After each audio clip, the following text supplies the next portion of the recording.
All right, what's going on, everybody? Welcome back to the Extra Innings Podcast. We're back again today with another episode, back with Jake, who didn't introduce himself last time, and he wants to introduce himself now. So we're going to do it second time, kind of like an informal. So floor is yours, dude. Go for it.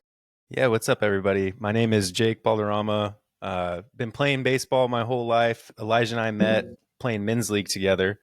Yes, sir. And as he mentioned in that clip, when he announced that he was going to have a co-host, we talk every weekend. So I'm just really excited to be here. I talk baseball every day. Like, it's just a family thing. My grandfather coached. So Yes, I'm sir. really happy to be here. Grandpa, you sold that too low. Your grandpa's a legend, bro. Let's make it known. Yeah, if Legend. everybody wants to know, grandfather's Cliff Gustafson, coached at UT, 29 years, 2 national championships, coached the likes of Roger Clemens, Brooks Kieschnick, Spike Owen, the list goes on, Calvin Yeah, Schiraldi. dude. lot of baseball in my life growing up. It's funny, dude. So when I was in high school, we played Calvin Schiraldi. That's the one we played for the Red Sox, right? And he was part of the Bill Buckner game, right? Yeah, 86. Yes. He came Yes. in that game, got And taken out. Yeah. But it's Yep. funny. I didn't know so he coached at St. Michael's in Austin, the private school, and they were in our conference or division or whatever in high school, and we played him. And dude, like I've talked to this guy, so I guess it's just like the immaturity and like how old, and everyone was like, he played in the big leagues, and I was like, I never heard of him, right? I was like, whatever. And then like as I got older, and like I'd like watch like the film from the Bill Buckner game in 1986 or whatever, and I was like, holy shit, that's him. Yeah. I was like, Yeah. what the like I've had like so many conversations. We sat in like the locker room because he was really good friends with our high school coach at the time, and I had no idea. Did you just talk baseball with him? I was just casually? we would just talk, and Yeah. he would like ask like college plans and stuff like that. We played against his son. He was pretty good. He was way older. I think he was like a senior when I was like a sophomore, way older than me. But like he still coached, the years after that and played him every year. And I just had no idea, zero clue. Yeah, I mean that's the thing though. They're people too, just because they play baseball even at the highest level, they're just people. Yeah, and it's funny. I had no idea that was him. But nonetheless, we got plenty of stuff going on. So the first thing we got on the list, and we kind of talked about a little bit, was Mookie Betts. I know you wanted to kind of elaborate on that and how kind of crazy the baseball season is. And I don't think this is something really baseball related, to be 100% honest with you. Though he is a key piece. Though he sat out the entire Tokyo series. He went, and I think the next day he was coming back, which is like, if you're he sick, probably bro, shouldn't have gone.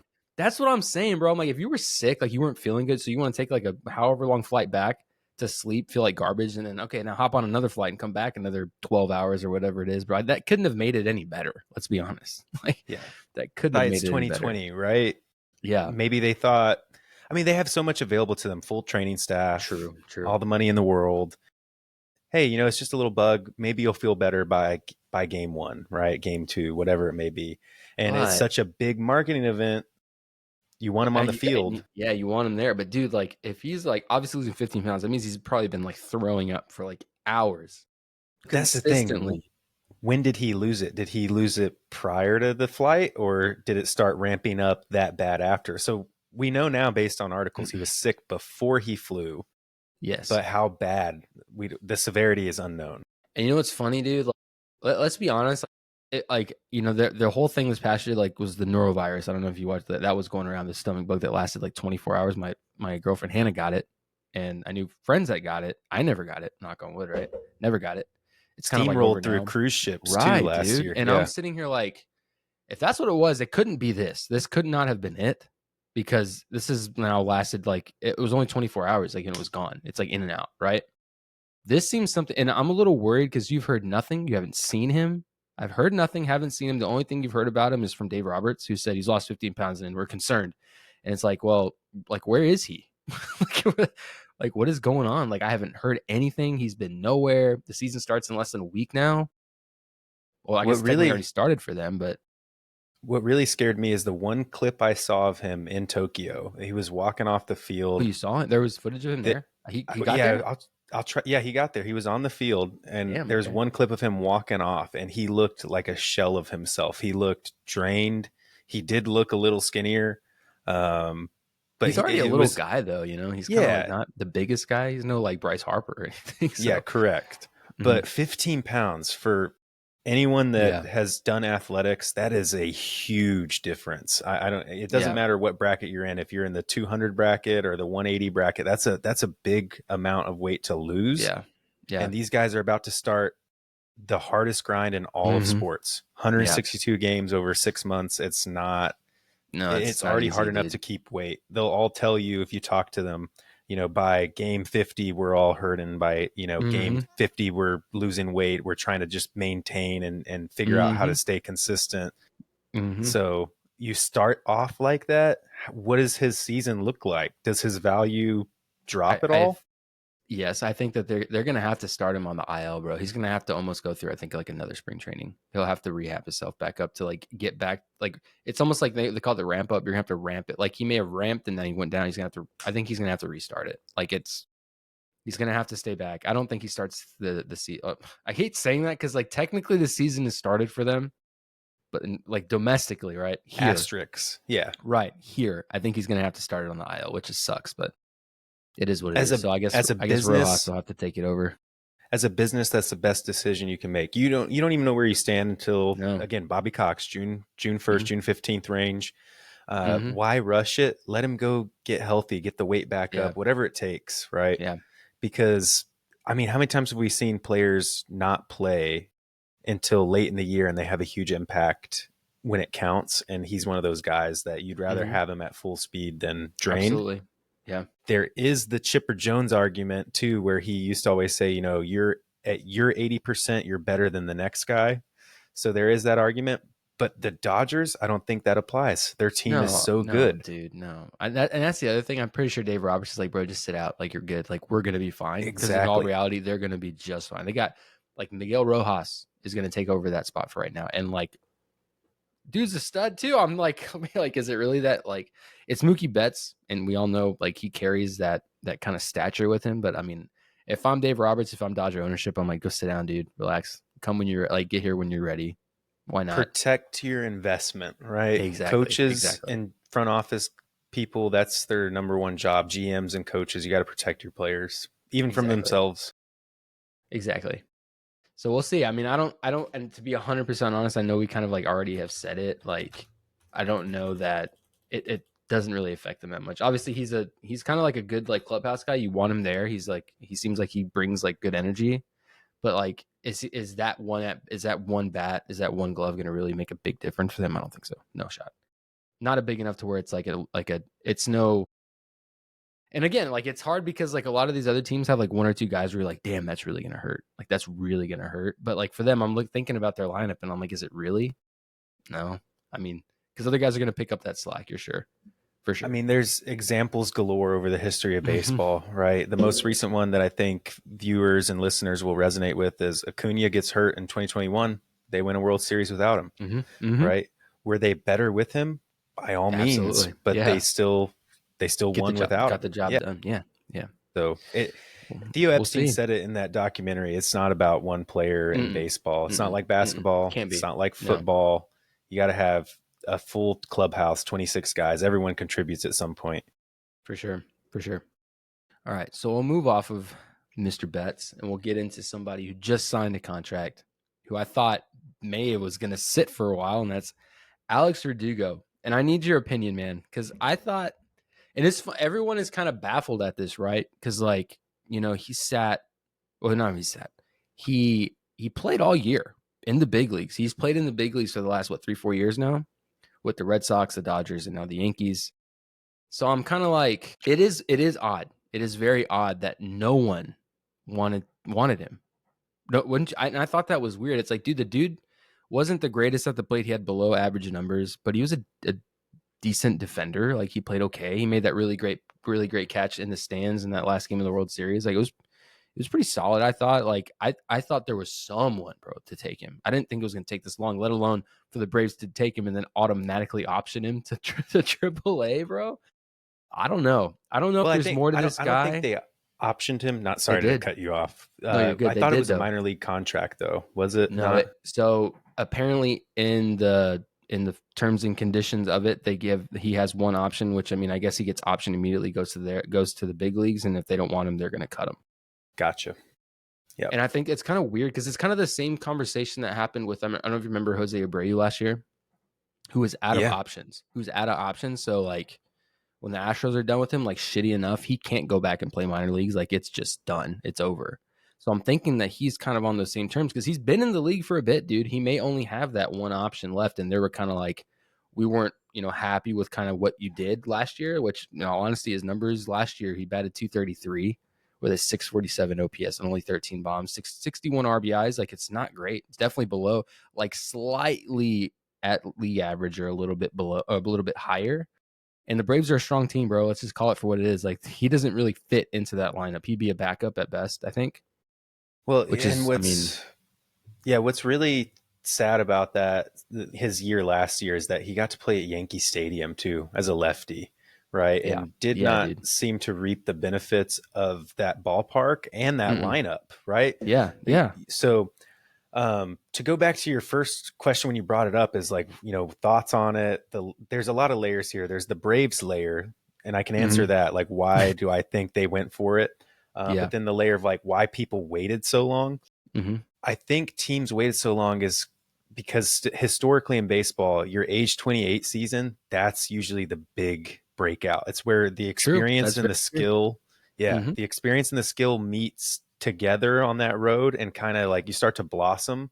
Mm-hmm. That's barring injuries, right? Those are Right. edge cases. But like if you're Yeah. healthy and you're not doing well at age 28, it's probably, especially with 7 years in the big leagues, Yeah. uh, it's probably a big sign of true decline, right? So for him to go from a 324 on base, which isn't anything special as it is, Yeah. right? But Yeah. look at it, 2020 to 2024 goes 367, 351, 328, 324. So 2022 and 2023 pretty consistent, right? Yeah. And then 2024 291, and that's where you kind of scratch your head. What changed? What happened, right? But bro, but are you seeing the trend though? For on base percentage in general or All trend? every year it's Yes. down. Every single year Yes. he is decreased in value. Yeah. The trend for him, you mean specifically? Yeah, yeah, Yeah, him. No, yeah, exactly. him, yeah, And yeah, him. so 28 is supposed to be that age where like it all comes together and That's your it's contract year, not. man. Yeah, It's it's going, just it's so why did people wait? That's why, right? I and think that's what I figured. But I guess like the other side of it was kind of like he's been a big league guy. Like you've seen guys who play worse get better, like get chances, right? So you're sitting here like I think that there's more to it. I think that he and again, I'm not one to judge a book by his cover. I don't know the man. I don't know him.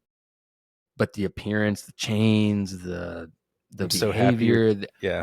right? It's like okay, does that play a role? Because if I'm a GM and I'm seeing that, I'm like, you can do all this, dude. Believe me, you want to act like that, you want to be Jazz, it's fine. But look at your play versus Jazz's play, bro. It's a complete 180. Jazz is gonna produce. He's produced at a shitty level, and then when he came to New York, he produced at a high level as well. But you came and you didn't do shit. I'm so But happy you bring that up because we don't know these guys. Like mm-hmm. so if anybody wants to know, my favorite player is Freddie Freeman. By all intents and purposes, he looks amazing, does everything right, puts on Mm-hmm. a great image. You Yeah. would love to have your kid watch Freddie Freeman play baseball, but we have no idea behind closed doors. It could be, I'm not saying I'm using He this as an could be an asshole. example. Yeah, yeah, Yeah, no, yeah. because everybody seems to love Freddie, especially after Mm-hmm. last year. I'm just using it as like that devil's Yeah. advocate, right? Right. No, yeah, totally. So none of us know how Verdugo is. He could be fantastic behind the scenes, and we just see this image of like, kind of Grills shenanigans, and the right? Yeah. chain. I'm just like, man. But it can be off-putting to GMs. You got to remember these Mm-hmm. are businessmen, Mm-hmm. very, look at how they dress and how they talk and how Yeah. they act, and Yeah, dealing with totally. competitors, egos, different cultures, different bring-ups. Sometimes Mm-hmm. if a guy's not performing and they rub you the wrong way, that's even more incentive to say, I'm not going to give you Yeah, a we're chance. good. But one last layer on that, why teams waited. How many teams now have a big contract on their ledger, right? A really big Mm-hmm. one, like It's 8 to true. 10 years. It's And true. to throw a 1.5 million at someone like Verdugo, we can all say that's nothing. That's a drop in the bucket. Take the Mm-hmm. chance. But a lot of teams are probably sitting there like, I don't even want to throw that out No. there because that's 1.5 million I can throw to a need I really have to go after. Right. And the funny thing with that is I knew, so at the end of the year, and it was funny because I listen to a lot of Yankee podcasts and I'm a huge Yankee fan. So I knew, like, you could tell the last 3-ish games that Verdugo was playing, like, win or not, he was trying to sell himself to the New York Yankees. It was blatantly obvious. He's trying to sell himself to the Yankees with the play in the, like, the good defensive play, the diving plays, the great defensive plays, the dive in the stands, all that. I'm like, okay, this dude is trying. Like, he realizes that win or lose this World Series, which at that point it was pretty much they weren't going to win that series, right? He's like, I'm trying to secure my spot. And then at the end, like literally the next day, he was like, I would love to be a New York Yankee. He was like, oh, I want to stay here, blah blah blah. And he still didn't want him. And weeks later, they go and get Bellinger, and they're like, yeah, we're not doing this, right? And I knew right then and there, I was like, this is probably bigger than just we don't want Verdugo. This is like, and I hadn't even looked at any of these stats till you brought it up, and I'm sitting here like, yeah, bro, they're not there. Like 233, even averages at his best year. His best year was in 2020, which is a shortened year. No one counts it. He batted 308. A Still, lot of like, inflated stats in 2020. absolutely. That's why I'm sitting here and I'm like, let's be honest. We'll kick that off, right? Because in the next year in Boston, 289. Still, that's pretty solid, not bad. Okay, then 280. Every year it's gotten worse. And it Every year, and shouldn't be at that age group, right? right, man. But like, Yeah. hey, dude, like baseball's it's not a forgiving game, bro. So I can see, like, it's hard. Like, I mean, shit, you can't put me out there. I would shit on my leg, and I would probably have worse numbers than this. So Yeah. it's hard for me to sit here and like look at that. But I can see from a business standpoint, as you stated earlier, like every single category of his is just the trends are down. So it's tough, man. It's tough. But and people were trying to make it seem like it was maybe something outside of the stats. I don't know. I haven't seen him in the taglines of anything. So Yeah, we I can don't know. speculate, but like Right. we'll never, that's one thing we'll never know unless we're graced with the ability to speak to someone in the clubhouse, right? That's willing to go there. And I tell you what, a lot of guys won't go there because they just don't want to rock that boat. And I don't blame them. I wouldn't. Look, you have a job, 9 to 5, Yeah. right? We all do, most of us. There are people at work you don't like, and you have to work with them, And you deal with them right? anyway. Yeah. It's a workplace. That's a clubhouse, and people think it's just like a sports team and forget there's No. guys that don't like each other on Oh yeah. every team. And they're not going to So say it. They're not going to mention it. They're not going to. It's just like, you're not going to go up to your coworker and be like, "Hey, fuck you," dude. Like, it's yeah, not going to happen, man. well, Like, so like it's the same concept. I get a unique perspective growing up talking to guys that were there, Mm-hmm. right? And I'm Mm-hmm. not going to name names, but you'd be shocked the amount of egos that go on in a clubhouse too. These are Let the alone best. something like that. Yeah, these are the best of the best. We're talking the 1% of the 1%, right? Mm-hmm. The guys in the minors are already in the 1%, and some of them never make it. So the guys that are in the show, they're the 1% of the 1%. You got to have a chip, you got to have an ego, Yeah. Oh confidence. yeah. And so money and clubhouse, and it can go crazy. You just don't know. Mm-hmm. Yeah. I don't know, man. But on top of that, so on the same kind of concept, at least, and I do expect, whether anybody believes it or not, I do expect him to see the big leagues this year. I mean, of course he is, right? He took his one option immediately off the bat, so he's going to start off the year in AAA in Gwinnett. Go Go earn it, right? right, and I do expect at some point, whether it's an injury, whether it's trade moves, whatever happens, I do expect to see him in a Braves uniform this year, whether he's a reserve or whatever. But the next big one, and I want your opinion. I still haven't asked you about this. What do you think? Because Anthony Rizzo is another one the Yankees declined to sign again. What do you think about him?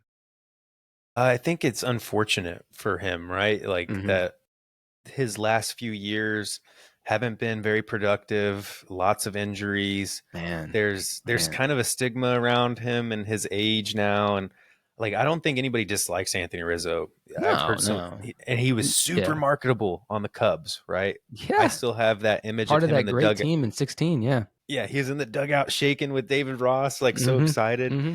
Um, and I think he made a comment, and I have to go look it up about the lack of respect for veterans and how like veterans of MLB and not getting Yeah. signed, right? But I mean, man, if the stats aren't there, what do you bring to the table besides just being experienced? So I've got thoughts. What? How old is this dude? Born in '89. So what would that make him? 35? 35, 35? 35, 36. This probably his 36-year season. 36 year. So here's my thing, man. Like, if I'm being completely honest, I watched a lot of baseball the last couple of years. Like I've been really into the Yankees, and in 21 when they signed him at the trade deadline, I was pumped. I was like, oh my god, Anthony Rizzo, because immediately the thoughts is like slugger from the Cubs from the last 17, 18, 19. And I was like, oh my god, yes. And I think at that point his trajectory again was another one that was already on its way down. He's been in the league for now 15 years ish, since 11. I and to be honest, last year, dude, he missed half the fucking year, bro. He missed almost all of it with thumb, concussion, one thing or another. It was like keeping him off the field, which at that point, I remember because I even went to a game at Wrigley, and this was in September, right before it was about to get real. And I was like, I was talking to his dad about the rosters and stuff, and obviously we're there because we're going to see Jose and stuff. We were going to try to meet up, and there was a lot of stuff happening. And he was like, well, like, what about this Rizzo guy? And I was like, I had forgotten about Anthony Rizzo. Complete out of sight, out of mind, dude.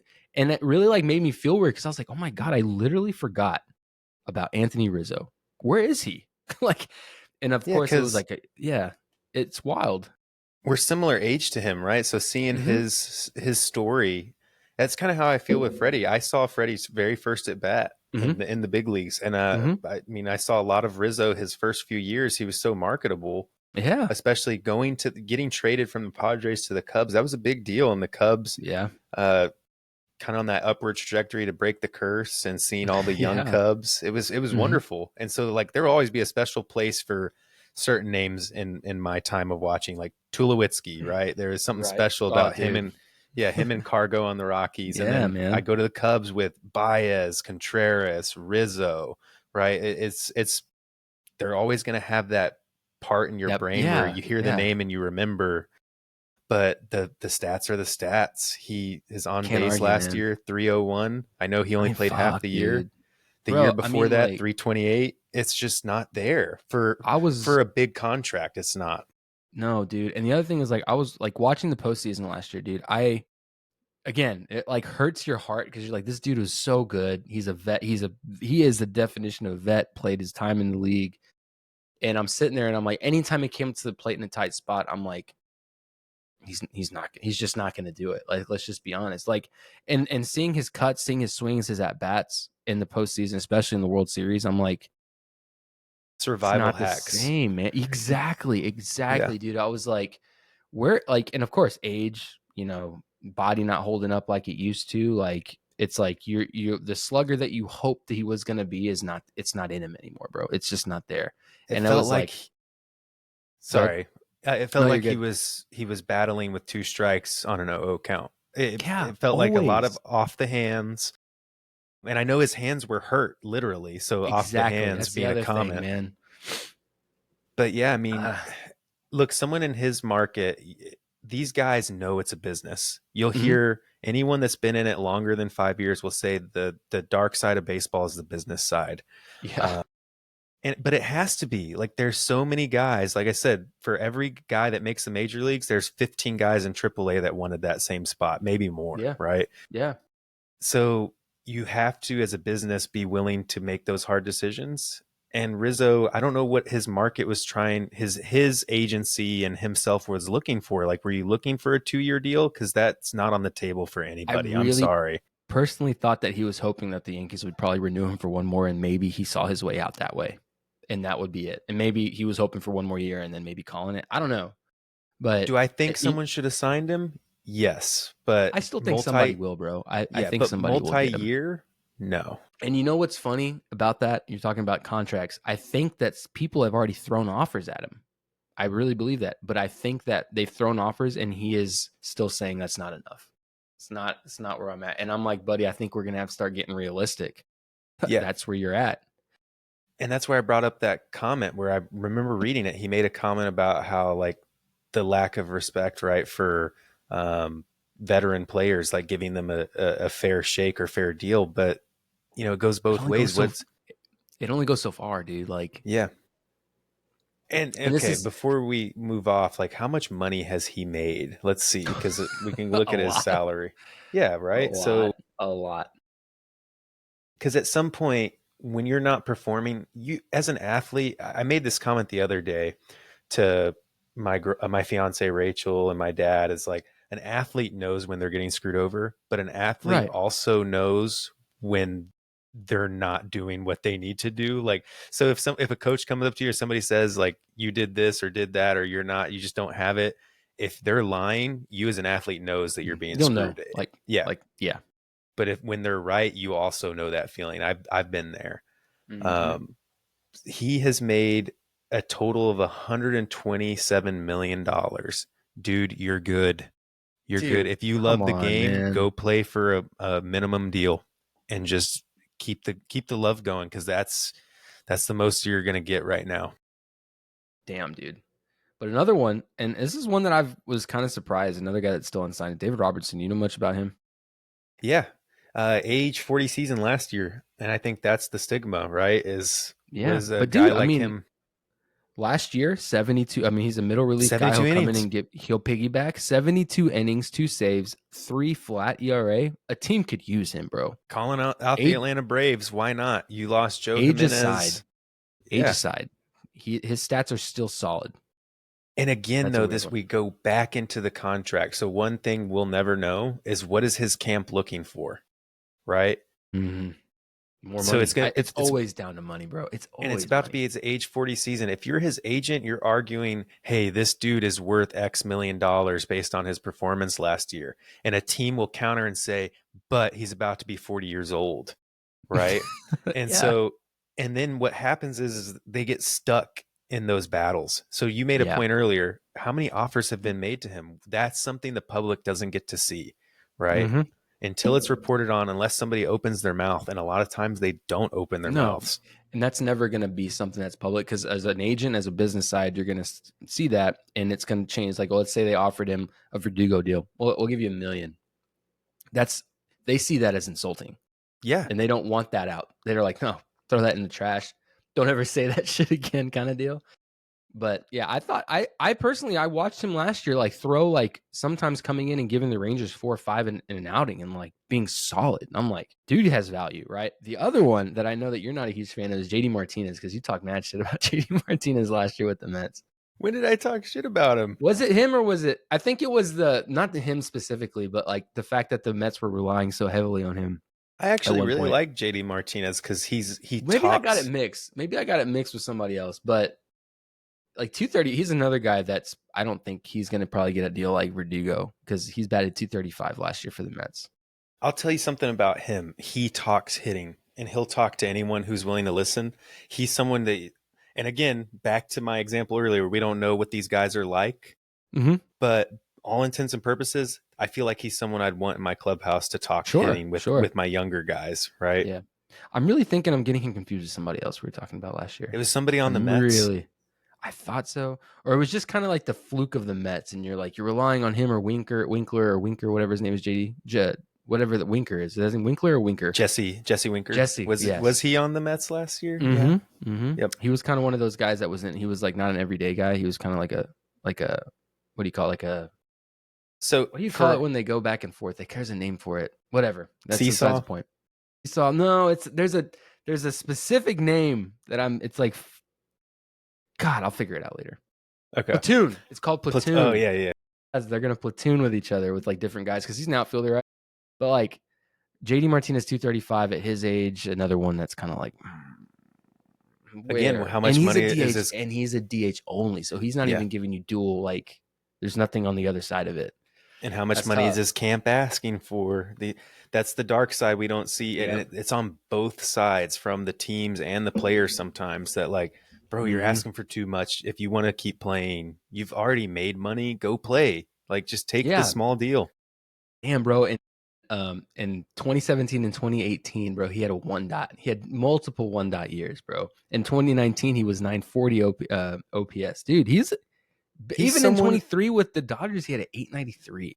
and that's someone that your younger hitters can learn from. I Mm-hmm. believe that about him. If I'm wrong, it's one of those things we just never get to meet these guys and talk to them. But And I every think time like he's talked about hitting, it's been impressive. right, and it's the same with like the Giants taking on Verlander. You know damn well they took him on because he's basically a second coach, dude. Like, and you can Yeah. there's so much footage of him teaching those younger guys, and it's like, why wouldn't someone take the chance on him just to have him there? And if you even want if he one of the, contributes like physically, like in a minimal capacity, just having him there and helping the other guys would probably value in itself, I think, at least. yeah, I don't they're know. one of the best examples in my time of watching baseball is Billy Wagner on the Braves. He was the closer. Craig Kimbrell was a rookie, and Craig Mm-hmm. Kimbrell literally, if you put them side by side, it was like watching Billy Wagner from the right side, right? Mm-hmm. Those dudes were chopping it up Chat, yo, all the time. every day. And he passed the torch to Kimbrell, and now he's one of 6 guys with 400 plus saves, right? So there is extreme value in learning from the right people. There's Yeah. also really negative value having the wrong veterans in your clubhouse. That's also true. And it's a Yep. gamble. It's a gamble, right? You don't know, right? But it's crazy. It's crazy. I just think it's kind of tough on some of these guys because we've seen them. You know, we've been watching baseball now for so long, and you see these guys in their like prime, and then seeing them kind of fizzle out towards the end. It's like, but again, a lot of these guys don't like, and it's a tough spot to be in when you're like, I got to call it. Like, when do you call it? And that's a whole other conversation. But it's tough. I do think these guys are gonna get, and it's crazy. Like even, and people are kind of like, it's so late. But I'm like, does anybody remember last year when Jordan Montgomery signed like a year, like a month into the season? Blake Snell signed like a month into the season. Like the whole thing with the Scott Boras problem, and that's kind of the same thing you talked about, the dark side, where you kind of these players are kind of letting those guys handle, and they don't quite know all the time. It's the same thing like what happened with the agent with Freddie Freeman and the Dodgers. There was offers that Freddie never heard. Yeah, supposedly. And like again, those are Supposedly. details we'll never get as the public. And you never know what's happening. Those guys are sometimes even getting screwed. So anyway, we'll move on from that. Hopefully these guys get it. I still think these guys are going to get it, some sort of offer somewhere, somehow. It's kind of hard not to imagine them not. There's Weird. 30 teams, someone's going to have a need for somebody at some point. Exactly. So the next topic we got is a little weird. It's a little, it is what it is kind of deal, right? So Julio Urias, if anybody didn't know, played for the Dodgers, been for the Dodgers for a long time, is now, and funny thing, the minute I searched his name, Julio Urias is looking to make a second comeback to the MLB. What do you think about that? Considering the everything around his name and what he's done, which is pretty despicable. Yeah, 2019 suspended. The suspension was not severe enough in my opinion. And then second time, I don't think it's severe enough this time, only through the All-Star break. That's what I'm fucking saying, Yeah. bro. The one saving grace here for MLB on this is that he's not signed with the team, right? So what I want to see is that when his suspension is over, it stays that way. I mean, we have a perfect example in Trevor Bauer, Right? basically blacklisted. Um, that Julio Urias should get the same treatment then, right? Like it's got to go both Agreed. ways, right? And I have no hard feelings for these guys when they get in trouble, especially something as serious as this. Like, look, man, Here's what's funny though. Here's what's funny, real quick. So you say that his suspension is technically only through the All-Star break. That's technicality. No team's gonna touch him, bro. They're not I stupid hope enough to not. do that. I It's hope gonna be not. an unwritten rule that everyone's gonna come together and say, no one will get this guy. No one touch him. And that's exactly what's gonna happen, because it's exactly what happened to Trevor Bauer. So I think that's a completely different, in my opinion, honestly, everything that's happened, everything I've heard, everything I've read, and I've done extensive research on this since it happened years ago. And there was court documents. Bauer, well, funny enough, if you go to his YouTube, has a video where he is like, I will give you every receipt, every single thing, what happened, blah blah blah. He's countersuing. So, and I'm not going to dig into it, what I think he should or shouldn't play. He's made it known on Twitter that he'll play for like nothing. He'll play, and that's kind of like we're talking about the vets. Like, if you really want it, you'll play and show your value for nothing. Because he's like, you don't have to pay me. You can pay me on an incentive plan. Pay me nothing. Because he's like, I got money. I don't need more. I want to play, which is a whole different kind of argument there, I guess, for that. And he's playing overseas in Mexico. He's played in Japan. He's played multiple areas. But, and that's another one. Like, and the other thing is, like, there's, he's had kind of a weird attitude. He's the guy who chunked the ball over the fence in Terry Francona's face. And he's had his vocal issues with Manfred. I'm sure him and Manfred are not good at all. He's called Manfred out multiple times, which personally, I'm not a fan of Rob Manfred at all, to be 100% clear with you. I don't know. Aside from Urias should never touch a baseball in pro ball again, in my opinion. I agree. It's despicable, especially there's video footage of it that was released, I think today or Over. yesterday. Yeah. Done. Um, like, look, these guys have zero excuse. We're all human. We all have issues, right? Yeah. But one, the severity of it, domestic abuse, sexual violence, whatever it is, like that's ridiculous. Should never Yeah. happen. No. But two, It's these guys, they know what stage they're on. There's, again, I said it earlier, there are so many guys clamoring for a spot. If I'm a GM, a part of this business, if you mess up that bad, I'm done with you. yeah, Right. we're gone. It's over. And that's where I wish MLB would back these teams up more, because the first time it happened, 20-game suspension, right? The Dodgers are Yeah. stuck. You can't, like, he comes back, you can judge the Dodgers for playing him, Right. but he's on a You have rookie to. contract. You Yeah, have to. right. What do So you do? unless MLB steps it up with that, right, and makes these suspensions really big, sometimes these teams get stuck. Like, yeah, I got to play him when he comes back. I mean, Marcelo Zuna too, right?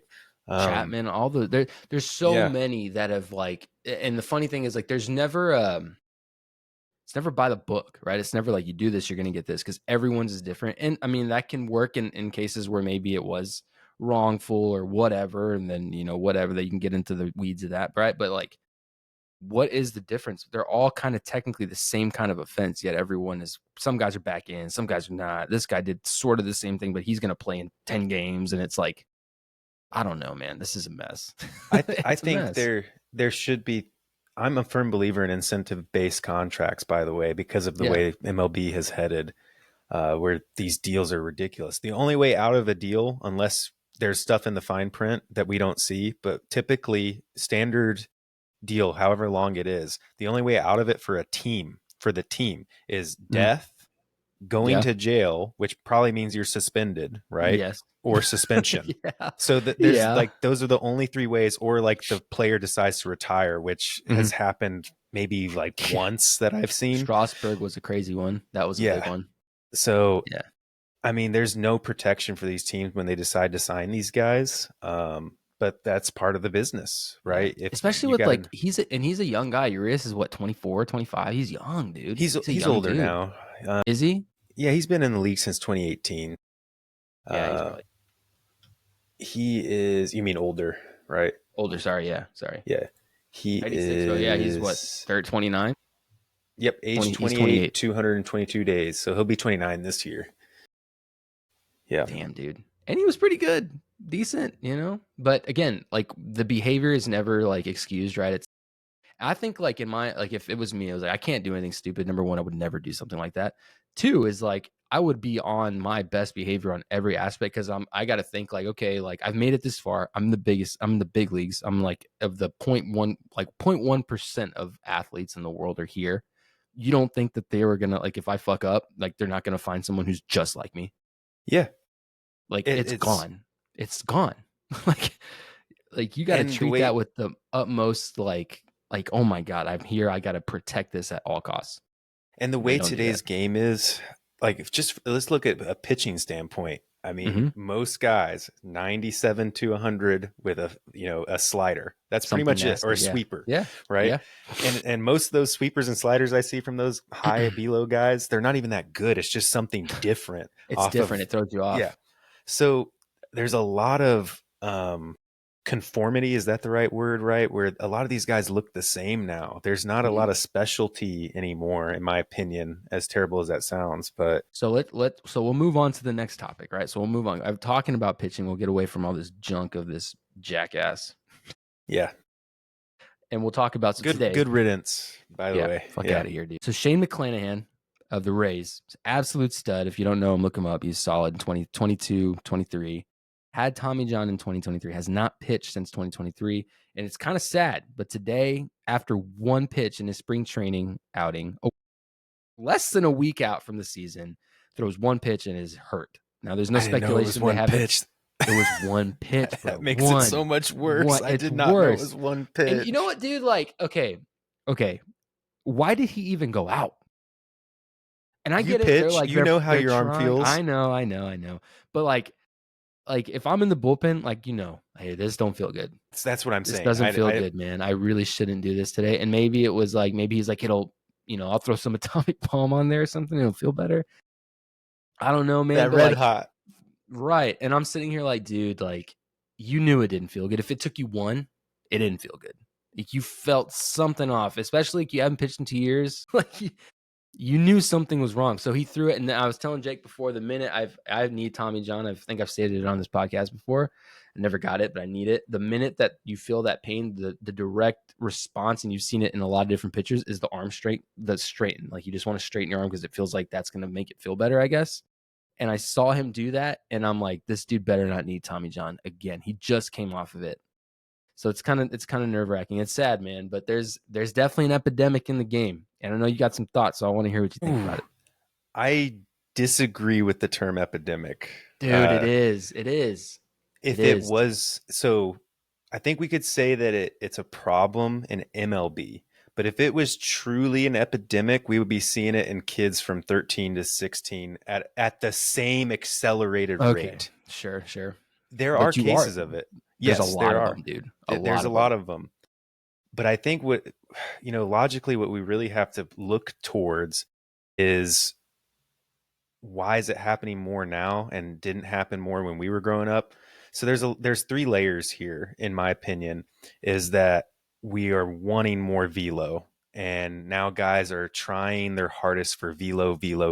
There isn't this aspect of popping the corners, spinning balls, getting more movement. It's a velo game.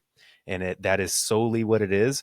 And if guys are solely going for velo, a lot of these guys probably shouldn't even be trying to throw, right, that so hard. let me say this. So if you look, there's very few in the, especially if you play the show, if anybody plays MLB the show and you're building a pitcher in Road to the Show, there's 3 different categories. There's crafty, there's flamethrower, and then there's like magic guy where you make it whatever, right? Mm-hmm. I can't think of a lot of pitchers in the game who are crafty, meaning they sit 90, 93. Jesse Chavez. Paint. But again, a different generation of pitcher, right? Yes. Like you have I think back in the day, Kyle Hendricks was one, and he's been fizzling out for a while. Like you don't see the Greg Maddoxes anymore. You don't see like a lot of these guys who were like truly pitching. Right. And let me explain this. So I did a case study, no bullshit, when I was at Baseball Express, because I got an argument with Carlos when I first started playing with the Nationals. And I know you know Carlos, right? I got an argument with him because he was like, weighted balls are they're all this. And I was like, weighted balls are going to hurt your arm if you're not doing it correctly. And I found so many, and he was like, but it makes you throw harder. I'm like, no, it doesn't. Throwing hard is like intrinsically from an exercise and like fast twitch. It's very much not has anything to do with these weighted balls. They're not making you throw harder. They may perceive you to be throwing harder, but they're not, because it's a whole body movement that's going to make you throw 90 plus, right? I did a whole case study, and there's no true evidence that throwing weighted balls. But aside from that, pitching itself, if you know what tread is, have you heard about tread? Yes. And there's top velocity. All these places didn't exist 20 fucking years ago. No, they didn't exist. And if you watch the videos, bro, it's all it is are these guys, and I don't know them, so I'm not going to say anything, but they sound so douchey. And they're like, let's try to throw it this one harder. And I'm like, why? Yeah. Why? So that's what I'm saying, like this desire to just throw it as hard as I can, right? Look, it was proven back in, God, who knows what year, but biomechanics, sports exercise science, it's the most unnatural motion for our shoulder, right? To go up. That's why you don't see elbow injuries in softball. You see injuries, but the natural way is underhand, right? And that's why they can throw 150, 60 pitches in a game and it's all good. Exactly. And then they can go right back out there 4 or 5 days later, right? It's been proven that it's an unnatural motion. And now add in, a lot of these guys take their shoulder out of it, or the shoulder is just a base. And then where does all the torque go? To that elbow and forearm. All in the elbow. That's why you see elbow injuries and forearm strains, right? How often do you see a shoulder injury? Not that often. Not much but anymore, when you do, it's really hard to come back. Yeah. Those guys have a lot of struggle. Kyle Wright, labrum injuries, it's not I can't easy. remember, honestly, the last time I saw a shoulder injury. Yeah, exactly. It's been a while. Because all the torque ends up going to that elbow. The way that they teach the mechanics. I'm not saying the mechanics are wrong. They're right for what it is, but there's a lot of stress there.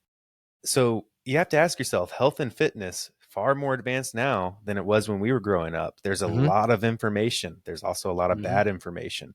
But especially in biomechanics and exercise sports science, there's so many advancements and mhm. data and availability. So why is it happening now?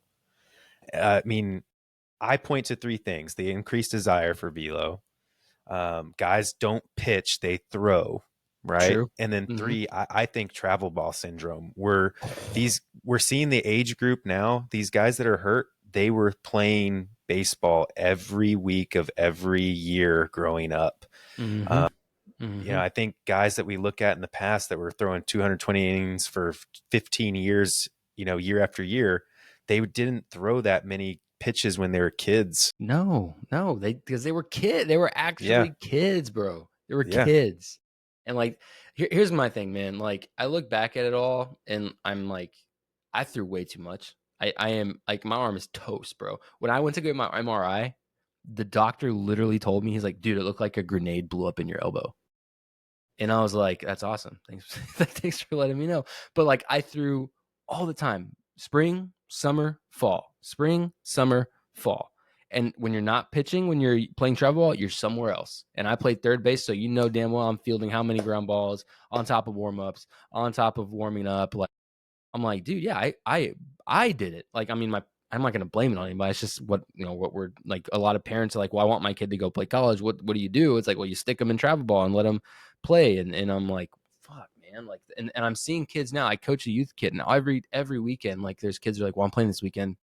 I'm playing this weekend, and then Six they'll come games. play, and then they're like, well, and then I'm like, okay, well, like, when am I supposed to pitch this kid? Because I know, and the other coaches aren't as like educated, and they're like, well, I'm going to throw him 85 pitches, and I'm like, we really shouldn't do that. Like, we really, because he threw on Saturday, and then he played on Sunday, and then you want to pitch him on Tuesday, 85. We're not going to do that. Like, I'm just like, we're not going to do it. Like, he's like, well, I need him. Like, and that's the coach's mentality. Well, I need him. I don't care. Like, this is a kid, man. You're not going to throw him his arm out. And that's like what a lot of people are doing. They're just cycling them through as much as they can. Less kids are playing more sports. More kids are playing just one, because that's like kid Specialization of sports. Yeah. right. And parents aren't seeing it as like, well, he's gonna go play football and he'll play year round sports. It's like, no, my kid's a baseball player. That's all he's gonna So do. for reference to, like, you're 33, right? Not to put your No, age dude, I'm out there. 20. I'm 29, dude. Oh my God, you're 29. So Yeah. I'm 33, and I think I was my age group was part of that turn from true Mm-hmm. select ball into what we're talking about, travel Yeah. ball. So it was no longer select. It was, if you pay me, you're here, right? Whereas before, you'd have to go try out. They would take you. Then, yeah, you probably pay, but like, you had to try out and earn it. Now there's no tryouts. You basically Dude, say, if you show up yeah. with money, you're going to get in because And it's a business. that's the problem. And I've had that argument with so many people, bro. Like select, because I had I'll have, these kids are private school kids, so like, and on the monetary scale, I guess these are more well off people, right? This is, I coached at St. Matthews in San Antonio. That's like a staple. That's like, where people send their kids because that's the better school, right? And that's awesome. It's fine. But these kids, their parents are like, who should they be playing for? What should they be doing? And I'm like, man, just let the kid be. Like, he's playing here. We have practice 5 days a week. He's good. Like, I know I'm teaching them correctly. I know what we're doing here. We're good. But there's other kids like in the past years where they're like, well, I need to know where my kid needs to be playing, where he needs to be going to lessons, where he needs to be doing this and that. I'm like, holy shit, bro. And some of the kids I know, and this is going to sound fucked up, I know, some of these kids have zero business playing on a select team. And when I hear them and they're like, oh, yeah, I played this weekend, I'm like, bitch, where?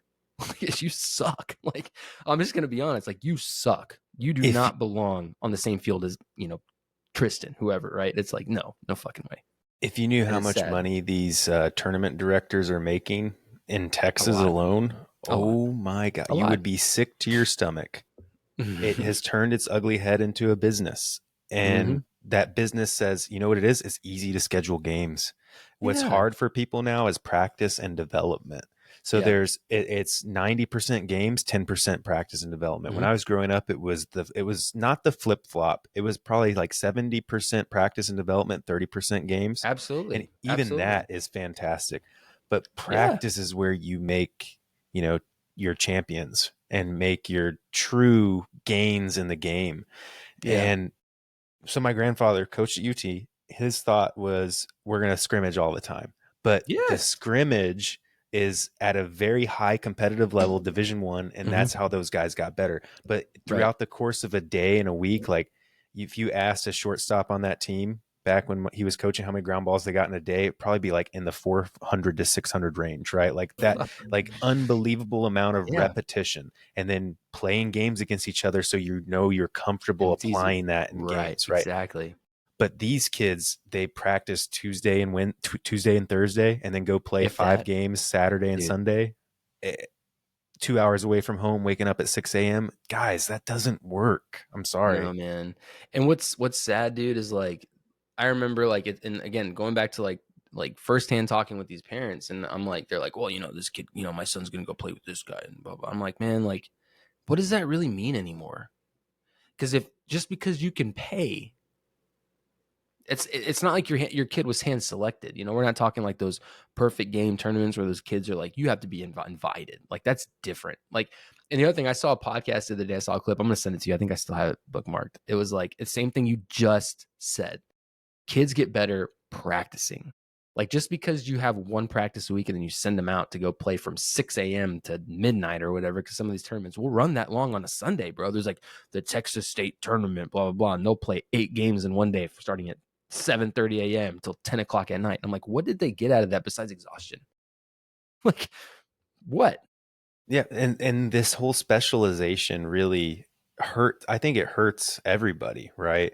Like the 1% is always going to be the 1%, right? But I'll tell Yeah. you the biggest separation for that I saw in my life was hitting puberty and high school. Some kids grew, some kids didn't. There were Mm-hmm. kids that were the best of the best year after year, and then high school Right happened, here. and Boom. yeah, Flat. Mm-hmm. yeah. So I mean, you Mm-hmm. just like why? I understand wanting to start something early, and I Mm-hmm. get that that's the need now. You kind of have to start early. If you don't swing a bat before age 12, it's going to be really difficult. But Yeah. God, if I Yeah. if I had a kid, and if I can give any advice about like athletics, teach your kid how to run, sprint, jump, and cut. And if Yep. they can do those really well, and balance, if they can do all those really well, they're going to be successful in any athletic endeavor. But a lot of Absolutely. kids, it's immediately, you see the videos all the time. They're swinging at age 4, but are they jumping? Are they cutting? Are they, No, man. No. running? No. No. So No. develop an athletic foundation and then let them figure it out, right? Yeah. Yeah. It's tough, man. It's hard. I don't, and I think there will eventually be a point where it changes down the line. But to kind of bring it all together, right? It's like all these arm injuries from all these young guys are because they're part of this cycle, and they've been throwing max effort for 15 years. Yeah. Think about it And now. They go out, give me 80 to 100 pitches as hard as you can. That's the ask. That's mhm. the ask from these starters. But you see, you can't always put all the blame on travel ball, because in a sense, if you look at, and when I did this case study, I need to find that article, but I saw that the average fastball in Major League Baseball has in 2018 was like 91, or like in like the 90s was 91. Like the average Major League fastball now is like 95 or like 94, and it's increased year over year. Every single year it's increased and increased and increased. So then at the same time, a lot of these kids growing up are seeing like, a Ben Joyce throw 106, or see Jacob DeGrom sit 97 to 100, Garrett Cole before he got hurt, 95 to 99. They're throwing that hard. And a lot of people forget that, okay, well, like there's more than one way to skin a cat, right? It's like you can still be a great pitcher, but a lot of times the scouts on the same end of things are like, well, if I can get this guy who can do this and you can technically do it, I don't really give a shit how long your career is. If you can make me some cash and do it for 4 or 5 years, and then we'll kick you out the league, we'll swallow you and spit you out. That's fine with me. So the scouts have also changed the grading scales, bro. The scouts have changed the scale to say, well, now you have to throw this hard or you're not going to ever make it. So these kids are like, well, now I have to throw that hard, and I don't care what I'm going to do. If I got to blow my arm open to do it, I'm going to go to this, if my parents can afford it, I'm going to go to tread, I'm going to go to driveline, I'm going to go to top velocity, wherever, so I can figure out how to throw as hard as I can, because if I don't, I will never make it. And I think that's also partially on MLB and those standards that they've also set. Truly, I mean, it goes both ways. It's a two-way street, personally. Yeah, and I think too, people underestimate the body's not meant to throw a ball that hard. No. And a doctor back in 2015, I just pulled it up to get his name, Dr. Josh Heenan. He wrote an article like the qualities needed to throw 90 miles an hour. Yeah. Right. Dude. And it's basically, you need to be able to deadlift 400 pounds for one rep. You need to be able to, barbell reverse lunge, for your body weight on a bar for 10 reps on each side. You need to be able to do a chin up with 250 pounds attached to you, basically. Not 250, but like your body weight plus added weight. Yeah. And then arm power. Can you throw 300 feet long toss without a bounce? If you can do these things, your arm is probably, and your body, in a good state of mind or state of presence to be able to attempt to throw 90 plus. Yeah. And that's the thing, man. Like, sometimes guys have it. And that's the thing about baseball, like, whether you believe in the universe, God, whatever, like, people use the term, it's like God given. Like, a lot of that stuff is just like genetics. It's just like you were born with it, dude. Yeah. And some of us are not. I love that you say that, because individualistic aspects of the human body, an athlete, is underrated, in my opinion. Like, we all kind of lump these guys together. But why do some guys never have knee problems and other guys' knees are blowing up, right? Genetically gifted, bro. Yeah, genetically gifted. Every athlete on the field has a different makeup biomechanically. Like, some things are going to hurt more than others, right? Like, my ankles are terrible, but the guy next to me, he has perfect ankles, So it's just like, there's going to be different ranges. And it's funny, dude, because like, people are always like, well, Marcus Stroman, because Stroman's 5'8", he's like as big as we are, right? And he used to throw. It's funny because I have the MLB channel, and it's the 2017 World Baseball Classic, and I just, for shits and giggles, keep peeking up every so often to see what he's throwing at, because now he sits like 87, 88 maybe, and he's throwing 95. Damn. In 2017, he was throwing 95 miles an hour, right? But it's funny because people are like, well, if he can do it, anybody can do it. I'm like, no, he's a freak, dude. Both of his dad played pro ball, and his mom was an Olympian, bro. Like, let's be realistic. Genetics like, it's galore. all genetics, dude. Yeah. Like, yes, he's a little guy, but my God, he was gifted with the best of the best genetics. Yes, I think that hard work is required to be a professional athlete, but at some part, you're gonna cross this statement where it's just like, it's God-given. You can't argue, man. And I said this to you in the dugout when I shook Roger Clemens' hand. It comes down to like my wrist, past my wrist. I'm never gonna have fingers and hands that big. Man. There are some things you cannot beat with just hard work. But I do firmly believe that, like, that phrase that hard work will beat talent, most days of the week. But when you combine talent with hard work, unbelievable. It's like, and it's funny, I always bring up because there's a video when Tyler Glasnow was explaining his pitches. You don't know Tyler Glasnow pitches for the Dodgers, right? He's made of glass, but we'll talk about that later. The ball in his hand, bro, looks like a ping pong ball. Like, what the fuck? So much easier to whip that thing, right? No, like, for me, it's snap that off. Are you kidding me? I'm like, how can like somebody like my genetics, my size, compete with that? It's a different world, bro. And people need to start realizing that. And I think kids need to, because it's just, you got to be honest. But like, we could go on about this all day. The 1% of the 1%. But then you can go into, and me coaching these kids, like the last couple of years, I realized like every parent thinks their kid is in the 1%. Every kid is special, and like that we've kind of got. And again, that's a whole other conversation we can have. But that's another problem with it. But we'll move away, because I can talk about this shit all day, and we'll rack it up, right? Another one with one more injury thing we'll talk about, because we're at about almost an hour. But we got to talk about this because it hurts me, right? Giancarlo Stanton, dude. And I know we kind of talked about it. He's another guy that weird injury, both elbows. Yeah. Said he feels pain all the time, right? How do you hurt both elbows making swing adjustments? I think it goes back to the stuff we were just saying about biomechanics. Like, why do his elbows hurt and someone else's doesn't? But the other thing with him, bro, he is always hurt. You see that dude run, he looks like he's like as stiff as they come, dude. Yeah. I will say though, funny thing, dude. He is. I don't know if you've seen him play. When we went to the series in Chicago, we went to a steakhouse. It's called Gibson's. Amazing, right? Him and his buddies sat 2 tables away from us. Dude is massive, bro. His head, just his fucking head, dude. He's huge, massive, right?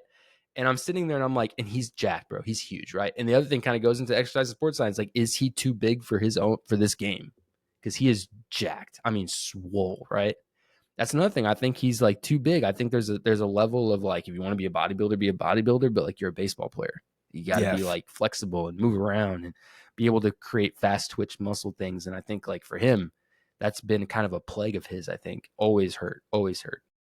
Yeah, if you were to look up all 30 teams out training regimens, that they a lot of organizations actually go about it differently. Some there's a lot of strength, others it's very explosive movements. Right. So I think things are still kind of growing and evolving on that landscape, because you see guys like with really big arms and biceps, and we go back to the steroid era where everybody was just jacked, walking around dude, just looked like freaking Chris Bumstead, everybody on the team, right? Yeah, like a 60% version of Arnold Schwarzenegger on every team, and they were just dropping nukes, right? But in this era of baseball, where I think every at bat or most at bats, you're going to go up there knowing I'm going to see 97 up, and I'm going to see sweeper down. And of course, you're going to see guys like Skeens with that incredible tunneling. So you have all these layers. I don't think you need that big old strength anymore. It's more about, how quick can I get that bat through the zone and that explosiveness. Like Acuna, he doesn't even lift weights apparently. No. So, and look how successful. Some of these guys don't necessarily have to. I don't know. Personally, before we get like off topic again. Yeah, sorry. No, you're good. Personally, I think that there's something else with Stanton, and he doesn't want anybody to know. Personally, I think that there's something else, and it might be worse, because I found a quote from Cashman. Listen to this shit, dude. He goes, I spent some time with him this morning and he's in good spirits, like he's dying. Jesus.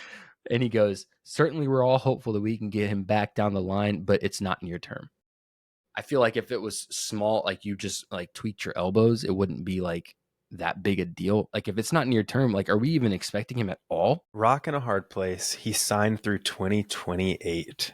This was the Marlins. That was a massive contract. Yeah, this was the Marlins contract, but the Yankees took it on. Yeah.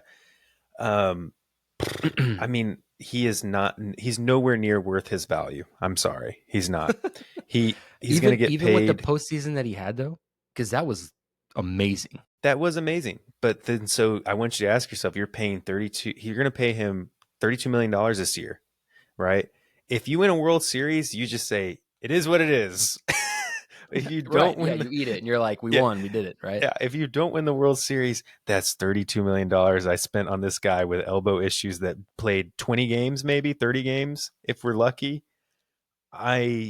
It's just, again, there's no protection for the team that decided to do that contract. It's tough.